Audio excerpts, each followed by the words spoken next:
இதய நோய் பாதிப்பு இருக்கக்கூடிய நபர்கள் அதற்கு மிகச்சிறந்த பரிகாரமாக தயிர் சாதம் மாங்காய் ஊறுகாயுடன் 16 நபர்களுக்கு 16 பொட்டலங்கள் 16 நாட்களுக்கு தொடர்ந்து அன்னதானம் அளித்து வந்தால் இதயம் சம்பந்தப்பட்ட எந்த ஒரு கோளாறுகளுக்கும் நல்ல நிவர்த்தி என்பது மருத்துவ ரீதியாக, அதாவது இதய கோளாறு இருக்குது அப்படின்னு சொல்லக்கூடிய நபர்களுக்கு நல்ல ஒரு மருத்துவர் கிடைத்து அந்த நோய் நீங்கக்கூடிய தன்மைகள் கிடைக்கக்கூடிய அமைப்பு, அல்லது நல்ல ஒரு மூலிகை மருத்துவத்தால் நீங்கக்கூடிய அமைப்பு,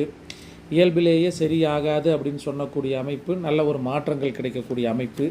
இதெல்லாம் நீங்கள் இந்த 16 நபர்களுக்கு தயிர் சாதம் மாங்காய் ஊறுகாய் வைத்து கொடுப்பது உங்களுக்கு மிகச்சிறப்பான பலன்களை நல்கும். 16 விதமான நாளங்களும் இதயத்தை சுற்றி இருக்கக்கூடிய 16 நாளங்களும் வலுப்பெறும்.